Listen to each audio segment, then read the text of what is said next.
nosotros. Gracias, Luciano, de verdad. Gracias por haberme invitado. Bueno, por supuesto, ya lo anunciábamos antes.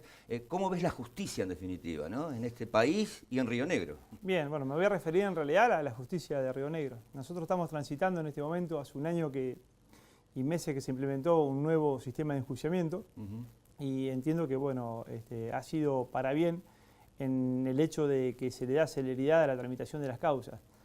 Se ha ajustado todos los expedientes o los legajos que venían del anterior sistema al nuevo sistema y hoy estamos trabajando con hechos nuevos, con plazos más acotados, donde el plazo de duración de una investigación no puede superar los 3 años. Por lo tanto, entiendo que bueno, nos falta mucho camino por recorrer, recién nos estamos adaptando al nuevo sistema, pero lo cierto es que entiendo que las perspectivas son buenas. Ocurre un crimen.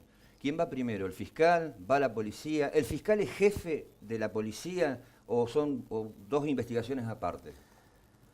Bueno, con la implementación de este nuevo sistema de enjuiciamiento, la investigación está pura y exclusivamente a cargo del fiscal. Se ha reservado al juez la facultad solamente de juzgar, ¿bien? De acuerdo a la información que le arriban a las partes. En estos sistemas conocidos como adversariales, tanto el fiscal como el defensor presentan una teoría del caso y le brindan información al juez, un juez imparcial que no está contaminado con determinada información y bueno, solamente se reserva el papel solamente de juzgar. ¿Contaminado a qué te referís con la palabra contaminado? Y en los sistemas anteriores la investigación estaba a cargo tanto del juez como del fiscal. Es decir, eran dos personas que investigaban. El juez no solo que investigaba, sino que también aprobaba mediante resoluciones lo que él hacía. Bien. Bien. Ahora el juez vos le brindás la información. El juez tiene que resolver pura y exclusivamente con la información que le brinda el Ministerio Público Fiscal. Bien. Y el Ministerio de la Defensa. Cuando ocurre un hecho delictivo, la prevención, en este caso las unidades de prevención, tienen la obligación de informar al fiscal de turno. Nosotros en este momento estamos organizados por un sistema de fiscalías temáticas. A mí me toca la Fiscalía de Delitos Graves contra las Personas, donde tenemos dos clases de hechos de referencia. En primer lugar, lo que serían todo el que tiene aparejado el resultado muerte. Y por otro lado, aquellos hechos donde se investiga la desaparición de personas. Bien. La policía lo que hace es comunica al fiscal, es decir, al fiscal de la temática que se encuentra al de turno, se comunica al fiscal de la temática y lo que debe hacer, en este caso las unidades policiales locales, es preservar lo que se llama el lugar del hecho. Se trabaja en conjunto. Exactamente. Lo que se hace es, la prevención, lo que hace es, detecta un hecho ilícito, un cadáver de una persona, preserva el lugar. La policía cuida el lugar, cuida el lugar. Que no se contamine con cosas raras, que entre nadie, y ahí llega el fiscal. Ahí llegaría el fiscal y llegan lo que conocemos con los auxiliares de la justicia que trabajan en este caso en conjunto con el fiscal, que serían los cuerpos de investigación. Por un lado, la policía científica, que es el que en este caso nosotros contamos con el gabinete de criminalística de acá de General Roca, y por el otro lado, para realizar la investigación es decir, de campo, la brigada de investigación que también depende de la policía. Pero en ese momento queda a las órdenes pura y exclusivamente del fiscal, que es el operador del sistema al cual el código, es decir, el Estado le ha dado la facultad de investigar y dirigir la investigación. Bien, dirige a los policías. Exactamente. ¿Y cómo estamos en el sector de criminalística, estudios antropológicos? ¿Estamos avanzados en eso, los ADN? Porque eso es fundamental para, obviamente, poder resolver un caso. Bien, en el lugar del hecho lo que se hace es todo el levantamiento de la evidencia que sea en realidad para poder averiguar la verdad real de lo que aconteció. ¿Bien? Y cuando estamos en caso ante un hecho delictivo, lo que se busca es decir, el fiscal se presenta una teoría del caso, ¿bien? Y lo que busca toda aquella evidencia que sirva para apoyar esa teoría del caso. Bien. Con una obligación, que eso lo tiene que entender la sociedad, el fiscal, si bien representa como parte a la sociedad y a la víctima en particular, el fiscal tiene la obligación, ¿no? Como bajo pretexto de incurrir en una falta grave, de poner a disposición de la defensa toda aquella prueba que beneficie al imputado. Bien. Entonces, nosotros no trabajamos con objetividad. No solo es acusar, porque si no termina siendo el fiscal un socio de la querella. Exactamente. Nosotros somos, en este caso, debemos trabajar con objetividad. No podemos ocultar toda aquella evidencia que beneficie a los imputados. ¿Qué pasa si el fiscal se da cuenta que es inocente la persona que está acusada? Y no tiene que acusarlo. ¿Se retira del caso? En la mitad del proceso. Debería retirar la acusación con esa persona y tratar de individualizar al verdadero culpable. En el lugar del hecho, el que lo coordina es el fiscal. El fiscal, es decir, no realiza tarea pura y exclusivamente de investigación, pero sí es el que toma la decisión final. Bien. Nosotros contamos, y en esto que lo quiero destacar, el gabinete, la verdad, de criminalística de General Roca, entiendo, es decir, por lo menos a mi criterio, trabaja muy bien, lo hace de manera responsable. A mí me da seguridad cuando intervengo en el lugar del hecho con ellos. Se sienten apoyados mutuamente. Exactamente, a la hora de investigar. Exactamente. Por supuesto, tratamos de trabajar con la mayor transparencia y brindando la legalidad con 2 testigos, es decir, tratamos de buscar 2 personas que hagan de testigo y que den confiabilidad a lo que estamos haciendo, que no pertenecen a la fuerza. Y bueno, esos son los que levantan y recolectan todos los datos de acuerdo a lo que nos vamos presentando en ese momento. A su vez, que también depende de la policía, pero en ese momento ya en el lugar del hecho pasa a depender del Ministerio Público Fiscal, contamos con las brigadas de investigaciones, que es la que hace todo el relevamiento de todos los datos que puedan aportar los vecinos, levantando testimoniales, tratando de averiguar primero averigua lo que pasó, empieza a trabajar con las cámaras, trata de localizar cámaras de seguridad. Sí, buscar evidencias y pruebas. Exactamente, y nos empieza a aportar cosas, datos que nos ayudan a acelerar en el lugar del hecho. Bien. Por ejemplo, es decir, si tenemos determinadas circunstancias que yo empiezo ya a ibanar ahí y decir... Sí, la desaparición de la nenita, que me quedó muy grabado, bueno, recurrió a muchas cosas, ¿no? Exactamente, nosotros ahí tuvimos una hipótesis de máxima. De Delfina, me acuerdo. Exactamente, bueno, en ese caso tuvimos una hipótesis de máxima, que era decir, nosotros desde el primer momento y de acuerdo a determinados elementos objetivos que se levantaron en el lugar del hecho, nosotros entendíamos que la nena estaba en el agua. Bien, después había otras hipótesis que eran de mínima y sin embargo se trabajaban. ¿Por qué?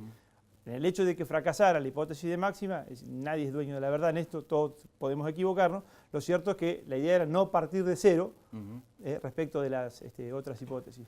En todo este escenario que me estás comentando del trabajo con la policía, las investigaciones, los allanamientos, ¿hay presiones mediáticas tendenciosas? ¿Se sienten ustedes presionados en tener que dar una respuesta más rápido y a veces cometer errores culpa del periodismo que presiona para que tal caso se resuelva? ¿O presiones políticas también por otro lado? Sí, yo debo decir verdad que jamás he recibido ningún tipo de presión, ni política, ni siquiera nosotros estamos bajo un régimen que es pura y exclusivamente vertical, jamás he recibido presión de superiores. Bien, sí, al contrario, he recibido el acompañamiento es decir, la decisión la ha tomado el fiscal del caso y en este caso los fiscales jefes, como decía el fiscal general, siempre han acompañado y en el caso del procurador.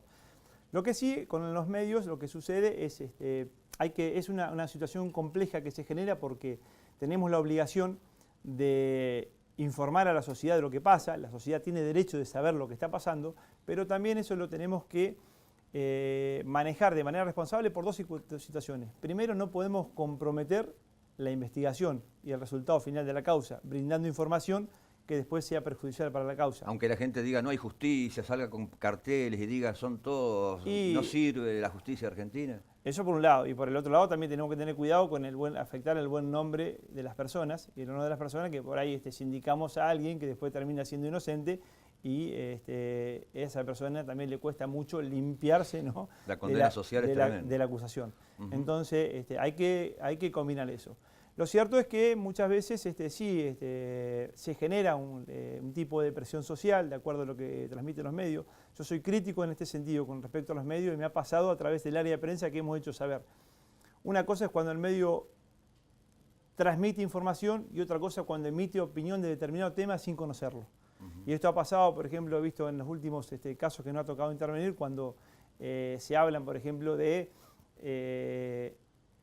la querella tiene posibilidad de recurrir ahora o impugnar lo resuelto por el juzgado, cuando, por ejemplo, vos tenés limitaciones, cuando tenés decisiones que son irrecurribles, claro. Cuando pasan cuestiones que, es decir, o por ejemplo se informa, por lo general al periodista le cuesta distinguir lo que es una causa con es un hecho imprudente, un hecho doloso, un hecho con dolo eventual. Claro. Por lo tanto, eso genera determinadas confusiones y ahí te comenzás a tener presión. Claro, no subirte al deseo de la gente que a veces puede estar equivocado. Entendible el dolor, pero a veces equivocado. Exactamente. Lo que sí, si te dejás presionar, si uno actuara bajo la presión de las redes y de los medios, no puede desempeñar la función. Exactamente. La palabra el arrepentido de golpe se hizo famosa en Argentina por los hechos de corrupción, quizá no por hechos de homicidios o desapariciones. ¿Existe el arrepentido también en la provincia de Río Negro, en la justicia, en un caso de homicidio también? No. La figura del arrepentido fue incorporada al Código Penal hace 1 año, 2 años creo, en el artículo creo que 41 ter, donde brinda la posibilidad a todas aquellas personas que participaron de un delito de arrepentirse. La pena sería más liviana, en el caso de se le aplicaría la pena de la tentativa, si brinda información corroborable. No es el solo hecho de arrepentirse por arrepentirse y contar alguna cosa, una versión que no se puede corroborar. Sí. La versión que se cuenta debe ser corroborada. Se está aplicando exclusivamente en delitos federales, lo que serían, en este caso... ¿civiles o...? No, federal en el sentido del tráfico de estupefacientes. Ah, bien. Bueno, en causas de corrupción, lavado de dinero. Lavado de dinero. Y también bueno, por supuesto, la trata de personas, prostitución, y también en el ámbito regional nosotros está reservado porque es una ley nacional y que está en el Código Penal, podríamos aplicarlo en lo que sería asociación ilícita y nosotros, digo, la justicia local y lo que sería corrupción de menores. Lo cierto es que, bueno, se ha invitado, el Código Penal dice al final del artículo que se invita a las provincias a adherirse e implementarlo. Lo cierto es que todavía en la provincia de Río Negro no hay registro de la implementación. Yo entiendo que sí se podría aplicar, pero bueno, no hay ningún tipo de proyecto que lo adapte al Código de Procedimiento nuestro. No, estamos cerrando. ¿Qué caso te conmocionó mucho? ¿Hay alguno? Porque seguramente todos los casos han sido graves, terribles, de ver muertos, de ver personas asesinadas, chiquitos ultrajados, desapariciones. Y nada, todos los casos, sinceramente, todos los casos tienen una arista y todos los casos tienen algo que te conmociona, y el hecho de estar muy vinculado con la víctima, que es el perfil que en el caso mío yo le trato de dar a la Fiscalía, todos los casos te afectan. Es decir, no son uno es un ser humano, es un ser humano. Exactamente. A cada persona la gravedad, para cada persona el hecho que le afecta es grave. Entonces, y ha pasado, bueno, el caso de la desaparición de personas, y cuando las personas se encuentran sin vida, bueno, es doloroso. Lo cierto es que yo siento satisfacción cuando le podemos dar la respuesta a la víctima, le podemos explicar lo que le pasó, lo que pasó, y se va tranquila. Se va tranquila con el dolor, una pero respuesta. Tranquila. Exactamente. Le doy en esto, la verdad, gracias, bueno, en el caso a Dios, pero de no haber tenido jamás conflicto con las víctimas, que las víctimas han entendido. Uno trata de ser honesto desde el primer momento, no generar falsa expectativa, que es lo que no debe ocurrir. Y bueno, y también bueno, no es una cuestión que la quisiera destacar por ahí, tampoco he tenido problema con y he hecho que he pedido penas duras, ni con los imputados ni con familiares de los imputados. Para cerrar quería hacerte esa pregunta justamente, ¿no? ¿Cómo es la vida de un fiscal, sobre todo de este tipo de hechos, homicidios, todo? Porque se vive tranquilo. ¿Cómo es tu vida familiar? El teléfono que te debe explotar cada 2 minutos. El teléfono estamos de turno permanente, pero lo cierto es que no ha habido un hecho que me haya afectado la tranquilidad ni mía ni familiar, y lo cierto es que puedo decir que faltaría la verdad si digo que alguna vez se me han alguna persona o familiares de imputados y condenados me ha faltado el respeto. Es decir, me han tratado con el mismo respeto que ellos se merecen, más allá de que bueno, la justicia cargue con ello y que podemos acreditar los hechos y que puedan ser condenados, pero lo cierto es que jamás he tenido ni siquiera un insulto. Un placer, Luciano, charlar con vos. Luciano Garrido, fiscal acá en General Roca, de homicidios, desapariciones. Sobre todo rescato 2 cosas. El buen trabajo de la policía en conjunto con el fiscal, en este caso con vos, Luciano, y también, bueno, los medios frenarnos a veces también en las cosas que se informan. Esperar un poquito porque si no se pone en peligro la investigación. Exactamente. Bueno, como decíamos, claro, preciso, prudente, como decías, Luciano, gracias por haber estado, buenas noches y bueno, lo mejor para la justicia. No, por favor. Acá estuvimos, entrevistas especiales por nuestra pantalla, por Canal 10, en edición especial. Bueno, en estas entrevistas especiales hoy con Luciano Garrido, fiscal de la provincia de Río Negro, bueno, por supuesto asiento acá en General Roca.